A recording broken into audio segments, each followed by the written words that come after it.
So நம்ம முதல்கட்ட பார்வை என்னன்னா கேசஸ் வந்து இன்னும் ஏறும். ஆக்சுவலாக வந்து இந்த 315ன்றதே கம்மி, இன்னும் கூட கேசஸ் அதிகமாக இருக்கும். ஏன்னா டெஸ்டிங் நம்ம வந்து எதிர்பார்க்குற அளவுக்கு எல்லா பேஷண்ட்க்கும் டெஸ்ட் எடுக்கிறோமான கிடையாது. டெஸ்ட் வந்து ஒரு மைல்டு இரும்பல், தொண்டை வலி, ஒரு மைல்டு காய்ச்சல் இவ்வளோ தான் இருக்குது. ஸோ அவங்க எல்லாரையும் நம்ம போய் டெஸ்ட் எடுத்துக்கிட்டே இருக்கிறோமான கிடையவே. அதே மாதிரி இப்போ பாருங்கள், டெத்தும் வந்து ஒரு 1-2 கேஸ் டெத் ஆகிருக்கு. ஓகேங்களா?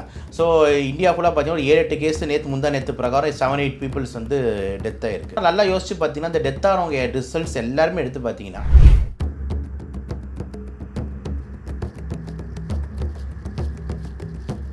இப்போ நம்ம லேட்டஸ்ட்டாக வந்திருக்கிற இந்த கோவிடோட ஸ்ட்ரெயினை வந்து பார்த்தீங்கன்னா லாஸ்ட்டாக விட்டுட்டு போன அந்த வேரியண்ட் ஆமிக்ரான் ஒரு வேரியண்ட், அதோட ஒரு சப்டைப். ஓகேங்களா? அது பேர் JN1 சொல்கிறோம். அந்த சப்டைப் தான் இப்போ போயிட்டு. ஸோ JN1 வேரியண்ட் பொறுத்த வரைக்கும் வந்து நம்மளுக்கு கேசஸ் உங்களுக்கு தெரியும், நம்ம ஸ்பெஷலிஸ்ட்டு நுரையீரல்ன்றதுனால கண்டிப்பாக கேசஸ்க்கு ஆகிறாங்க, மோசமாகறாங்கன்னா நம்மளுக்கு வந்து ஈஸியாக கண்டுபிடிக்கும். ஸோ வர கேசஸ் எல்லாமே பார்த்தீங்கன்னா ஒரு நாளைக்கு 20-30 கேஸ் பார்க்குறோம்னா ஒரு 5-10 கேஸ் இன்ஃபெக்ஷன் கேஸ் வருது இல்லைன்னு சொல்லி. இந்த பீட்டா வேரியண்ட், டெல்டா வேரியண்ட்லாம் வரும்போது பெட்டு வந்து இல்லவே இல்லை. உங்களுக்கே தெரியும், செகண்ட் வேவ் ஆஃப் கோவிட் வரும்போது அனைத்து அரசு மருத்துவமனையும் ஃபுல்லாக இருந்தது. பெட்டு பிரைவேட்டு ஃபுல்லு, பல பேர் ஆம்புலன்ஸில் இறந்தாங்க. அதெல்லாம் நம்ம கண்கூட பார்த்த காட்சிகள், எதுவுமே பொய் கிடையாது. ஓகே, ஆனால் அதுக்கப்புறம் வந்து ஆமிக்ரான் இதோட இன்னும் 5 மடங்கு அதிகமாக இருக்கும், பல பேர் இன்னும் உயிரிழக்கக்கூடும் அப்படின்னாங்க.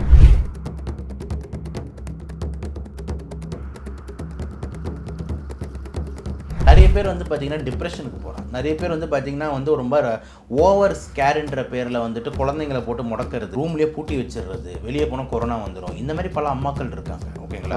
ஸோ இதெல்லாம் நான் செகண்ட் வேவ்ல கண்கூடாக பார்த்தது. ஓகேங்களா? ஒரு குழந்தை வந்து பார்த்தீங்கன்னா வந்து ஒரு 3 நாள் 4 நாள் ரூம்லேயே பூட்டி வச்சு அந்த குழந்தை உள்ளே இறந்து போன கேஸ்லாம் கூட இருக்குது. உங்களுக்கு வந்து அந்த ஃபர்ஸ்ட் வேவ் அப்போ பல பேர் இறக்குறாங்க, ஹாஸ்பிட்டலில் இடமேலன்னு சொல்லிட்டு 2 வழக்கு என் மேலே போடப்பட்டது. ஓகேங்களா? FIR, அதுக்கப்புறம் வந்து போய் காவல் நிலையத்தெல்லாம் உட்காந்துக்கிட்டு எல்லாத்துக்கும் நம்ம வந்து ஜெயிலில் தான் போடல, மீதியெல்லாம் பண்ணியாச்சு. ஓகேங்களா? அந்த லெவலுக்கு போயிட்டு வந்திருக்கு. ஏன்னா உண்மையை சொன்னோம். ஏன்னா நீங்கள் வந்து என்னென்ன ஆக்டில் போட்டாங்கன்னா pandemic act, prevention of pandemic act, அதுக்கப்புறம் வந்துட்டு அது வதந்திங்களை பரப்புற ஆக்ட், இந்த மாதிரி பல ஆக்ட் என் மேலே போடப்பட்டு. பட் ஆனால் வந்து நம்ம சொன்னது தான் 2 வாரத்தில் நடக்கும்.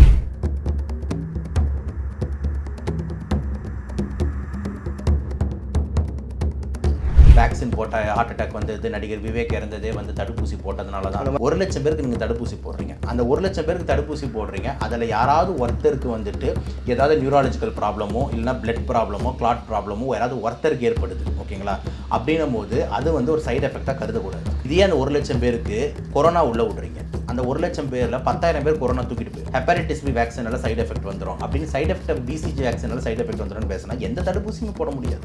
ஓகேங்களா? அது மட்டும் இல்லாமல் தடுப்பூசின்ற ஆங்கிள் வந்து ஒரு பச்சில குழந்தைங்களுக்கு வந்து ஒரு 15 தடுப்பூசி நம்ம குத்துறோமே, எப்போ குழந்தை பிறந்த குழந்தை குத்துறோமே, நம்மளாம் எவ்வளோ பெருசாக இருக்கும். ஓகேங்களா? மக்களுக்கு போய் நம்மளாம் மாடு மாதிரி ஆகிட்டோம். ஓகேங்களா? நம்மளாம் தடுப்பூசிக்கு பயந்துக்கிட்டு இருக்கிறது எவ்வளோ பெரிய தப்பு. தடுப்பூசினால வந்துட்டு அதுக்கு சைடு எஃபெக்டே வராதா அப்படின்னா there is something call AEFI அப்படின்னா அட்வர்ஸ் எஃபெக்ட்ஸ் ஃபாலோயிங் இம்யூனைசேஷன். அதாவது தடுப்பூசி போட்டதுக்கப்புறம் என்னென்ன பக்க விளைவுகள் வரக்கூடும் அப்படின்ற மாதிரி. ஓகே, ஆனால் இந்த இடத்துல பார்த்தீங்கன்னா அந்த பக்க விளைவுகள் வந்து பார்த்தீங்கன்னா ரொம்ப ரொம்ப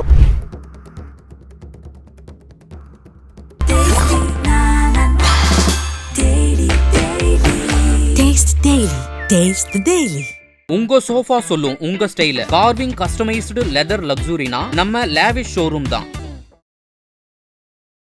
வணக்கம் சார். வணக்கம் சார். சார், ரீசெண்டாகவே கொரோனாவோட பாதிப்பு வந்து பார்த்திங்கன்னா கொஞ்சமாக இன்க்ரீஸ் ஆகிட்டு வருது. கேரளாவில் ஆல்மோஸ்ட் 3000 கேஸ்க்கு மேலே போயிடுச்சு. சென்னையில், அதாவது தமிழ்நாட்டில் வந்து பார்த்திங்கன்னா 315 கேஸ் வந்து இப்போது ரெக்கார்ட் ஆகிருக்கு.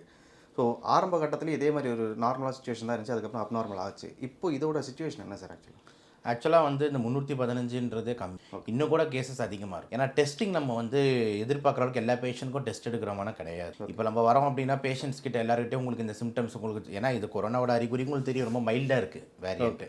ஜஸ்ட்டு வந்து ஒரு மைல்டு இரும்பல், தொண்டை வலி, ஒரு மைல்டு காய்ச்சல் இவ்வளோ தான் இருக்குது. ஸோ அவங்க எல்லாரையும் நம்ம போய் டெஸ்ட் எடுத்துக்கிட்டே இருக்கிறோம்னா கிடையவே கிடையாது. டெஸ்ட் எடுக்கிறது எல்லாமே பார்த்தீங்கன்னா வந்து கொஞ்சம் அட்மிஷனில் இருக்கிறவங்க, அட்மிட் ஆனவங்க, சிக் கேசஸ் எல்லாம் வந்து willing to two test.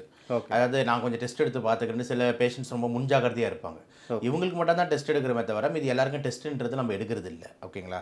So அதனால் வந்து இந்த 315 கம்மியான எண்ணிக்கையை தான் நான் பார்க்குறேன். ஓகே, ஸோ இப்போ வந்து ஒரு வைரஸ் அப்படின்னும் போது இயர்லி வந்து அது ஒரு ட்ரெண்டு நடந்துட்டு தான் இருக்கும். ஓகேங்களா? அது இந்த வைரஸ் மட்டும் கிடையாது. இப்போ பனிக்காய்ச்சல் வைரஸ்னு உங்களுக்கு தெரியும், அந்த ஃப்ளூன்னு சொல்லிட்டு அக்டோபர் மாதம் எவ்ரி இயர் அது ஒரு ட்ரெண்ட் இருக்கும்.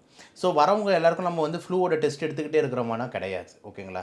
கோவிட்னும் போது கொஞ்சம் எக்ஸ்ட்ரா ஜாக்கிரதையாக வந்து WHO வந்து இருக்குது. ஏன்னா WHOன்றது ஒரு நிறுவனம், அது ஒரு ஆர்கனைசேஷன். அந்த ஆர்கனைசேஷனோட வேலை வந்து பார்த்திங்கன்னா வந்து ஏதாவது பண்ணணும்ல. ஓகே, சொல்லணும், வேர்ல்டுக்கு ஒரு மெசேஜ் சொல்லணுன்றதுனால. ஆனால் அது ரொம்ப தெளிவாக என்ன சொல்லுது அப்படின்னா இது ஒரு வேரியண்ட் ஆஃப் இன்ட்ரெஸ்ட்டு, இது ஒரு வேரியண்ட் ஆஃப் கன்சர்ன் இல்லை, அதாவது வந்துட்டு எல்லாருமே வந்து பார்த்தீங்கன்னா ஜஸ்ட் வந்து ஒரு விழிப்புணர்வோடு இருங்க, ஆனால் யாருமே பயப்பட வேண்டிய அவசியம் இல்லைன்றது தான் WHO ஸ்டேட்மெண்ட். கண்டிப்பாக. அதே ஸ்டேட்மெண்ட் தான் பார்த்தீங்கன்னா இந்தியன் கவர்மெண்ட்டோட ஸ்டேட்மெண்ட். அதே ஸ்டேட்மெண்ட் தான் திருப்பி Tamil Nadu government even health minister கூட சந்திச்சு பேசியிருந்தார். வீரியம் மிக்க பெருசாக இல்லை, யாரும் பயப்பட வேண்டாம் அப்படின்ற மாதிரி சொல்லியிருந்தார். ஸோ இப்போ நம்ம லேட்டஸ்ட்டாக வந்திருக்கிற இந்த கோவிடோட ஸ்ட்ரெயினை வந்து பார்த்தீங்கன்னா லாஸ்ட்டாக விட்டுட்டு போன அந்த வேரியண்ட் ஆமிக்ரான் ஒரு வேரியண்ட், அதோட ஒரு சப்டைப், ஓகேங்களா, அது பேர் JN1 சொல்கிறோம். அந்த சப்டைப் தான் இப்போ போயிட்டு இருக்கு. ஸோ JN1 வேரியண்ட் பொறுத்த வரைக்கும் வந்து நம்மளுக்கு கேசஸ் உங்களுக்கு தெரியும், நம்ம ஸ்பெஷலிஸ்ட் நுரையீரல்ன்றதுனால கண்டிப்பாக கேசஸ்க்கு ஆகிறாங்க, மோசமாகறாங்கன்னா நம்மளுக்கு வந்து ஈஸியாக கண்டுபிடிக்கும். ஸோ வர கேசஸ் எல்லாமே பார்த்தீங்கன்னா ஒரு நாளைக்கு 20-30 கேஸ் பார்க்குறோம்னா ஒரு 5-10 கேஸ் இன்ஃபெக்ஷன் கேஸ் வருது இல்லைன்னு சொல்லி. ஆனால் வர கேசஸ் எல்லாமே ரொம்ப மைல்டாக தான் இருக்காங்க, ஓகேங்களா. அதே மாதிரி இப்போ பாருங்கள் டெத்தும் வந்து ஒரு 1-2 கேஸ் டெத் ஆயிருக்கு, ஓகேங்களா. ஸோ இந்தியா ஃபுல்லாக பார்த்தீங்கன்னா ஒரு 7-8 கேஸ் நேற்று பிரகாரம் 7-8 பீப்புள்ஸ் வந்து டெத் ஆயிருக்கு. நல்லா யோசிச்சு பார்த்தீங்கன்னா இந்த டெத் ஆனவங்க ரிசல்ட்ஸ் எல்லாருமே எடுத்து பார்த்தீங்கன்னா எதுவுமே டேரெக்டாக கொரோனானால கிடையாது. ஆல்ரெடி வந்து பார்த்தீங்கன்னா ரொம்ப வயசாகி உடல் உபாதைகள் ஏதோ ஒன்று இருக்குது, அதுக்கு மேலே ப்ளஸ் கோவிட் வருது, அந்த மாதிரி தான் அந்த எஃபெக்ட் ஆகி சில பேர் டெத் ஆகிறாங்க. ஒருத்தவங்க பார்த்தீங்கன்னா இப்போ தான் வந்து கிட்னி வந்து மாற்று சிகிச்சை பண்ணியிருக்காங்க, ரீனல் டிரான்ஸ்பிளான்ட், அவங்களுக்கு ஈஸியாக அவங்க வந்து டெத் ஆகிருக்காங்க. இன்னொருத்தவங்க வந்து பார்த்தீங்கன்னா வந்துட்டு ரொம்ப வயதான மூதாட்டி வேறு ஏதோ ஒரு ஆப்ரேஷனுக்காக அட்மிட் ஆகிருக்காங்க. ஸோ இந்த மாதிரி வந்து பார்த்தீங்கன்னா எல்லாமே வந்து காம்ப்ளிகேஷன்ஸோட தான் இருக்குது. ஸோ நம்ம முதல்கட்ட பார்வை என்னன்னா கேசஸ் வந்து இன்னும் ஏறும், எண்ணிக்கையை பார்த்து யாரும் பயப்பட வேண்டாம். ஸோ நம்ம பயப்பட வேண்டியது வந்து எதை பொறுத்து அப்படின்னா வந்துட்டு எத்தனை பேர் வந்து இறக்குறாங்க, இறப்பு சதவீதம், ஹாஸ்பிட்டல் அட்மிஷன்ஸ், இதெல்லாம் தான் மெயின் கன்சர்னிங் ஃபேக்டர்ஸாக பார்க்கணுமே தவிர மைல்டு சிம்டம்ஸ்க்கு யாரும் பயப்பட வேணான்றதான் நம்ம பார்வை. கண்டிப்பாக சார். இப்போ இன்க்ரீஸ் ஆகும்னு சொல்கிறீங்க. இப்போ இன்க்ரீஸ் ஆகும்போது பப்ளிக் சைட்லேருந்து எந்த மாதிரிலாம் ப்ரிவென்ஷன்லாம் இருக்கலாம்? ஏன்னா வந்து ரொம்ப ஒரு லத்தாஜிக்கான ஒரு போக்கு தான் ஃபர்ஸ்ட் வேவில் வந்து பார்த்திங்கன்னா அந்த அளவுக்கு ரொம்ப சீரியஸாக கொண்டு போச்சு நம்ம. ஸோ இப்போவும் வந்து பப்ளிக் வந்து இப்போ கவர்மெண்ட் சைட்லேருந்து சொல்கிறாங்க அந்த அளவுக்கு வீரியம் இல்லைன்னு சொல்கிற அந்த வார்த்தையை வந்து பப்ளிக் கிட்ட ஒரு மெத்தனத்தை ஏற்படுத்திடுமா அப்படின்ற ஒரு பயம் இருக்கு இல்லையா? கண்டிப்பாக பப்ளிக் கிட்ட வந்து மெத்தனத்தை ஏற்படுத்திடும் அப்படின்றதுல வந்து மாற்று கருத்து இல்லை. பட் ஆனால் வந்து பப்ளிக் வந்து பார்த்தீங்கன்னா கொஞ்சம் அவேர்னஸோடு இருக்கலாம். பப்ளிக் வந்து பார்த்தீங்கன்னா யாரும் பயப்பட தேவையில்லை. ஏன் வந்து நான் பயப்படாதீங்க அப்படின்னு ஒரு வார்த்தையை ஸ்ட்ராங்காக சொல்கிறேன் அப்படின்னா, நிறைய பேர் வந்து பார்த்தீங்கன்னா டிப்ரெஷனுக்கு போகிறாங்க. நிறைய பேர் வந்து பார்த்தீங்கன்னா வந்து ரொம்ப ஓவர் ஸ்கேர்ன்ற பேரில் வந்துட்டு குழந்தைங்களை போட்டு முடக்கிறது, ரூம்லேயே பூட்டி வச்சிடுறது, வெளியே போனால் கொரோனா வந்துடும், இந்த மாதிரி பல அம்மாக்கள் இருக்காங்க, ஓகேங்களா. ஸோ இதெல்லாம் நான் செகண்ட் வேவில் கண்கூடாக பார்த்தது, ஓகேங்களா. ஒரு குழந்தை வந்து பார்த்தீங்கன்னா வந்து ஒரு 3 நாள் 4 நாள் ரூம்லேயே பூட்டி வச்சு அந்த குழந்தை உள்ளே இறந்து போன கேஸ்லாம் கூட இருக்குங்களா. ஸோ இந்த மாதிரி எக்ஸ்ட்ரீம்ஸாக இருக்கிறதுனால தான் நம்ம யாருமே வந்து பார்த்தீங்கன்னா நெகட்டிவ் ஆங்கிள் வந்துட்டு பேசுறதே இல்லை, பாசிட்டிவ் ஆங்கிள் தான் மெயினாக பேசுகிறோம். நெகட்டிவ் ஆங்கிள் நடந்தால் கண்டிப்பாக பேசுவோம், அதில் மாற்றுக்கிறதே இல்லை. ஏன்னா உங்களுக்கு வந்து அந்த ஃபர்ஸ்ட் வேவ் அப்போ பல பேர் இறக்குறாங்க, ஹாஸ்பிட்டலில் இடமேலன்னு சொல்லிட்டு 2 வழக்கு என் மேலே போடப்பட்டது, ஓகேங்களா. FIR, அதுக்கப்புறம் வந்து போய் காவல் நிலையத்தெல்லாம் உட்காந்துக்கிட்டு எல்லாத்துக்கும் நம்ம வந்து ஜெயிலில் தான் போடல, மீதியெல்லாம் பண்ணியாச்சு, ஓகேங்களா. அந்த லெவலுக்கு போயிட்டு வந்திருக்கு. ஏன்னா உண்மையை சொன்னோம். ஏன்னா நீங்கள் வந்து என்னென்ன ஆக்டில் போட்டாங்கன்னா pandemic act, prevention of pandemic act, அதுக்கப்புறம் வந்துட்டு அது வதந்திங்களை பரப்புற ஆக்ட், இந்த மாதிரி பல ஆக்ட் என் மேலே போடப்பட்டது. பட் ஆனால் வந்து நம்ம சொன்னது தான் 2 வாரத்தில் அப்போ செகண்ட் வேவ்ல அவ்வளோ கேசஸ். ஏன்னா நம்மளுக்கு கண் கூட தெரியும், ஏன்னா அந்த துறையில் இருக்கணும், என்னடா வர பேஷண்ட்ஸ்லாம் சிக்காக வராங்க, ஆக்சிஜன் கம்மியாக வராங்க அப்படின்றதுனால உடனே நம்மளுக்கு வந்து மக்கள்கிட்ட சொல்லணும், கேர்ஃபுல்லாக இருங்கன்ட்டு தான் அப்போ சொன்னேன். இப்போ அதே நான் தான் சொல்கிறேன், இப்போ பயப்படுறதுக்கு வந்து சுச்சுவேஷன்ஸ் எதுவுமே இல்லை, கேசஸ் எல்லாமே ஸ்டேபிளாக வந்துட்டு இருக்காங்க. நீங்கள் சொல்கிற மாதிரி மக்கள்கிட்ட வந்து பயம் தேவையில்லை, விழிப்புணர்வுனும் போது என்ன பண்ணலாம் என்ன பண்ண முடியாது. சரி, எல்லாருமே WHO-வும் சரி எல்லாருமே நம்ம கோவிட் டைம் அப்போ மனப்பாடம் பண்ணி விட்ட மக்கள்கிட்ட என்ன அப்படின்னா எல்லாரும் மாஸ்க் அணிவி, யாரும் கையில் வந்து பார்த்தீங்கன்னா வந்து சானிடைஸ் யூஸ் பண்ணுங்கள், ஹேண்டை வாஷ் பண்ணுங்கள், கைகளை கண்கள் மற்றும் மூக்கு பகுதிக்கு கொண்டு போகாதீங்க, இது எல்லாருக்குமே நம்ம ஓவர் க்ரௌடிங் அவாய்ட் பண்ணுங்கள், பப்ளிக்கில் ஒன்று சேராதீங்க, இது எல்லாமே அட்வைஸ் பண்ணுறோம். அது எல்லாமே வந்து பார்த்திங்கன்னா வந்துட்டு சேம் அப்ளை ஆகும். எனி இன்ஃபெக்ஷன் எனி பேண்டமிக் எது வந்தாலும் இது அப்ளை ஆகும்னு வச்சுக்கோங்க, ஓகே. ஆனால் எந்த அளவுக்கு இது சாத்தியன்றது தான் பெரிய விஷயம். ஒரு பப்ளிக் பஸ்ஸில் ஏறி போகிறோம், உங்களுக்கு தெரியும், ஒரு பிங்க் கலர் பஸ் வருதுன்னு வச்சுக்கோங்க, அதில் மக்கள் ஏறுறாங்கன்னா அதில் 2 பேராக போகிறாங்க. அந்த தம்தூண்டு பஸ்ஸில் வந்து சிட்டிங் மொத்தமாக போகிறாங்க கிடையாது. அந்த பஸ்ஸில் எல்லாரும் ஸ்டாண்டிங்கில் தொங்கிக்கிட்டு அப்படி போகிறாங்க. அதில் இருக்கும்போது எல்லாரும் மாஸ்க் போட்டால் என்ன போடலன்னு என்ன, அந்த மாஸ்க் போட்டிருந்தாலும் பக்கத்தில் இருக்கிறவங்க பொறிச்சு நெருக்கிறதே மாஸ்க்லாம் கிழிஞ்சிரும், அடிக்கிற வெயிலில் வேறு மாஸ்க்கெல்லாம் நாசமாக போயிடும். அப்படின்னும் போது அதெல்லாம் எதுவுமே சாத்தியப்படுறதுக்கு வாய்ப்பு இல்லை. அப்போ நம்மளோட பிளான் ஸ்ட்ராட்டஜி என்னவா இருக்குது, இல்லை பப்ளிக்கு மக்களுக்கு என்ன கோரிக்கை வைக்கிறோம், அரசுக்கு என்ன கோரிக்கை வைக்கிறோம்னா, இந்த 60 வயசு மேலே இருக்கிறவங்க தான் இந்த கேஸில் இறக்குறாங்க, ஓகேங்களா. அப்போ இந்த 60 வயசு மேலே இருக்கிறவங்களுக்கு அரசு உடனே இலவசமாக தடுப்பூசி போடணும் அப்படின்றது தான் நம்மளோட கோரிக்கையாக இருக்குது. கண்டிப்பாக. ஸோ 60+ பாப்புலேஷனுக்கு எல்லாருக்குமே வந்துட்டு ஒரு பூஸ்டர் டோஸ் போடுங்க அப்படின்னு சொல்லிட்டு ஒரு ஆர்டரை பாஸ் பண்ணி அந்தந்த PHC கிட்ட, PHCனா ஆரம்ப சுகாதார நிலையம், மேம்பட்ட ஆரம்ப சுகாதார நிலையம், அப்புறம் அர்பன் ஹெல்த் சென்டர், அப்புறம் கவர்மெண்ட் ஹாஸ்பிட்டல்ஸ், இது எல்லாருக்குமே வந்து பார்த்திங்கன்னா சப்ளை டிமாண்ட்ஸ் அந்த ஸ்டாக்ஸ் எல்லாம் வந்து கொடுத்து 60+ இருக்க சீனியர் சிட்டிசன்ஸ்க்குலாம் வந்து போடுங்கன்னு சொல்லிட்டு டெய்லி வந்து போடுங்க. இது நீங்கள் இந்த 60+ இருக்கிற பாப்புலேஷனுக்கு நீங்கள் தடுப்பூசி போட்டு விட்டால இது ஒரு நல்ல விஷயம் என்னென்னா இந்த ஆமிக்ரான் அந்த JN.1ன்றது ஆமிக்ரானோட ஒரு குட்டி. ஸோ முன்னாடி போட்டிருந்த அந்த கோவிஷீல்டு கோவேக்சினே வந்து இதுக்கு வந்து பாதுகாப்பாக தருது அப்படின்னும் போது நம்ம அந்த வேக்சினை ஏன் வந்துட்டு நம்ம விடணும் ஓகேங்களா. ஏன்னா இது வந்து ஒரு பெஸ்ட் ப்ரூவன் ஸ்ட்ராட்டஜி. எது ஒரு ஷார்ட் வேக்சினேஷன் போடுறது. அதை விட்டுட்டு மக்கள்கிட்ட நம்ம உட்காந்துக்கிட்டு மாஸ்க்கை போட்டு கையை கழுவுன்றது கண்டிப்பாக வேலைக்காகாது. அது வந்து ஒரு தோல்வியில் தான் போய் முடியும் ஓகேங்களா. ஸோ முன்ஜாகிரதையாகவே நம்ம வந்து வேக்சின் ஸ்டாக்ஸ் எல்லாம் வச்சுக்கிட்டு 60+ பாப்புலேஷன் எல்லாருக்கும் ஒரு பூஸ்டர் போடுறது. அதே மாதிரி இந்த அரசு மருத்துவமனையில் மற்றும் ப்ரைவேட் ஹாஸ்பிட்டலில் வேலை செய்கிறாங்களே செவிலியர்கள், வார்ட் பாய்கள், ஆயாமாக்கள், அதுக்கப்புறம் டாக்டர்கள், இவங்க எல்லாருக்குமே வந்துட்டு ஒரு ஷாட்டை போட்டு விட்டுறது. போட்டோம்னா இவங்களாம் தான் ரிஸ்க் அதிகமாக இருக்கிற ஒரு குரூப் அண்ட் பாப்புலேஷன். அதுவே நம்மளுக்கு ஒரு பெரிய வெற்றியை தரும். இப்போ கூட வந்துட்டு யாரும் இந்த பசங்க இந்த middle age group, middle age ladies இவங்களுக்கெல்லாம் எதுவுமே சொல்லலை. நம்ம டார்கெட் 60+. அப்புறம் மிடில் ஏஜுக்கு நீங்கள் என்ன அறிக்கை கொடுக்கலாம் அப்படின்னா யாரெல்லாம் மிடில் ஏஜில் இருந்தாலும் ரொம்ப சீரியஸாக எதிர்ப்பு சக்தி குறைவாக இருக்கிற ஆளுங்க, எக்ஸாம்பிள் உறுப்பு மாற்றிருக்கீங்க, ஹார்ட் டிரான்ஸ்பிளான்ட் பண்ணியிருக்கீங்க, HIV பாப்புலேஷனாக இருக்கீங்க, இந்த மாதிரி வந்துட்டு ஒரு 10 கண்டிஷன்ஸை கொடுத்து நீங்களும் போட்டுருங்க அப்படின்னு சொல்லிட்டு இந்த டார்கெட்டை மட்டும் நம்ம ஃபோக்கஸ் பண்ணி பூஸ்டர் டோஸ் போட்டோம் அப்படின்னாலே பெரிய வெற்றியை நம்ம காண்றலாம். ஏன் வந்துட்டு இதில் வந்து அரசோ இல்லைனா வந்துட்டு இந்தியன் கவர்மெண்ட்டோ வந்துட்டு தமிழக அரசோ வந்துட்டு கொஞ்சம் யோசிக்கிறாங்கன்னு தெரியல. ஆனால் இது ஒரு ஈஸி பெஸ்ட் ஸ்ட்ராட்டஜி. ஒரு வேக்சின் கட்டுப்பாடு இருக்கா என்னன்னு தெரியல. அப்படி இருந்ததுன்னா அதெல்லாம் அவைலபிள் பண்ண வேண்டியது அரசோட வேலையாக நான் பார்க்குறேன். இப்போ பப்ளிக் கிட்டே வந்து பார்த்தீங்கன்னா வேக்சினேஷன் மேலே அவங்களுக்கு ஒரு டவுட்டு, ஒரு பயம் வந்து இருந்துகிட்டே இருந்துச்சு. நிறைய பேர் என்ன சொல்கிறாங்கன்னா வேக்சினேஷன் போடும்போது ஹார்ட் அட்டாக்ஸ் வருது, அப்போ போட்ட வேக்சினேஷனால இப்போ இஷ்யூஸ் வருதுன்ற மாதிரி அது ஒரு சைட் சொல்லிட்டு இருக்காங்க. இது ஆக்சுவலாக வந்து ஃபேக்ட் தானா இல்லை வந்து இது ஒரு வெறும் வதந்தி என்ன? ஓகேங்களா. ஒரு குழந்தை பிறந்த உடனே முதல் வந்துட்டு ஒரு 10 வாரத்துக்குள்ளேயே கிட்டத்தட்ட 20-30 தடுப்பூசி போடப்படுது. புரியுதா நான் சொல்கிறது?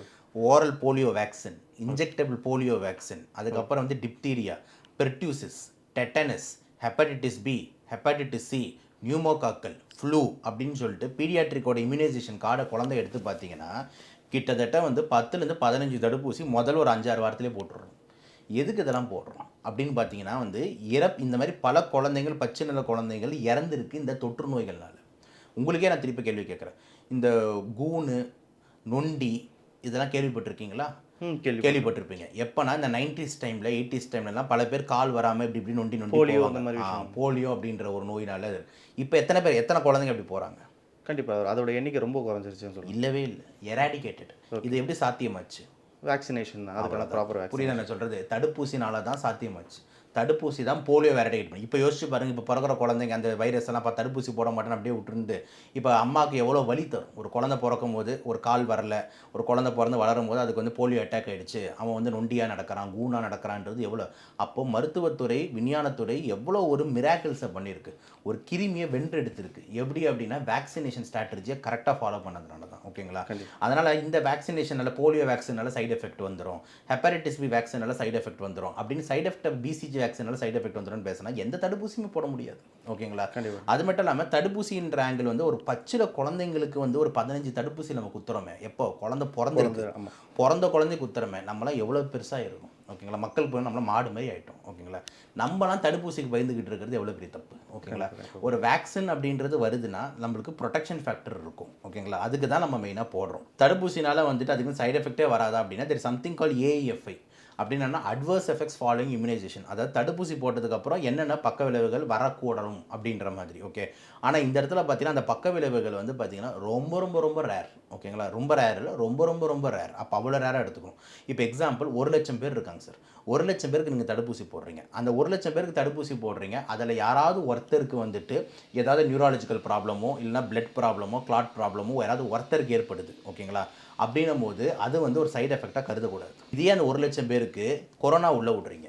அந்த 1 லட்சம் பேரில் 10,000 பேர் கொரோனா தூக்கிட்டு போயிடும். அப்போ அந்த 10,000 பேர் எண்ணிக்கை பெருசாகுதா, அந்த ஒருத்தருக்கு வந்துட்டு நியூராலஜிக்கல் ப்ராப்ளமோ இல்லைனா பிளட் கிளாட் ப்ராப்ளமோ பெரிய இஷ்யூவா? ஓகேங்களா. அந்த ஒன்று கூட ப்ரூவன் கேஸ் இல்லை.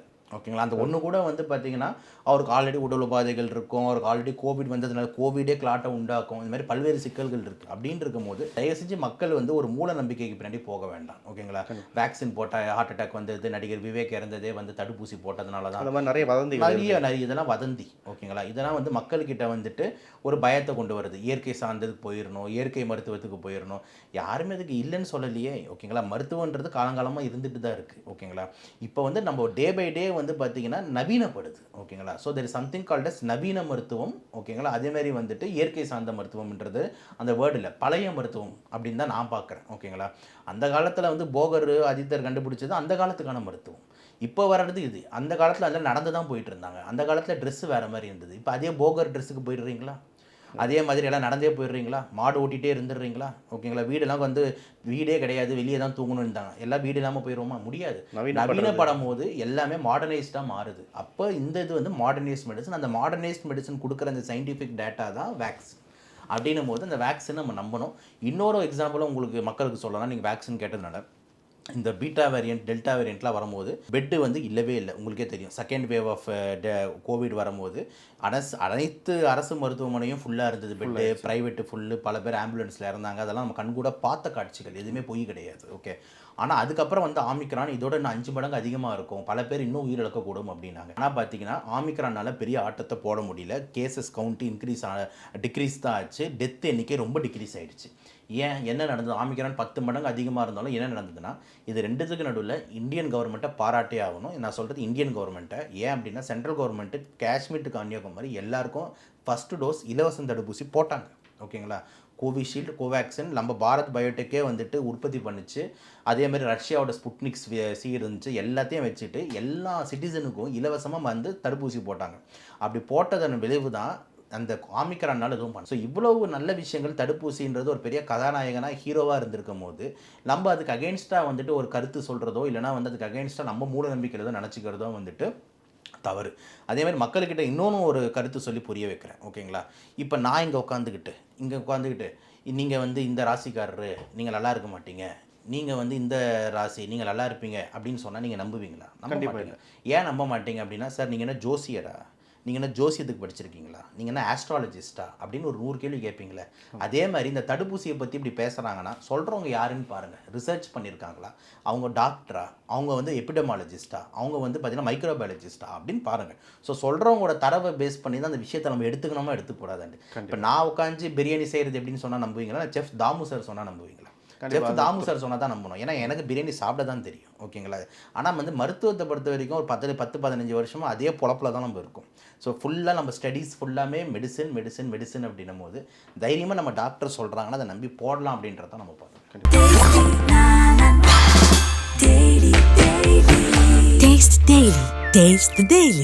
உங்க சோஃபா சொல்லும் உங்க ஸ்டைல. கார்விங் கஸ்டமைஸ்டு லெதர் லக்ஸுரினா நம்ம லேவிஷ் ஷோரூம் தான்.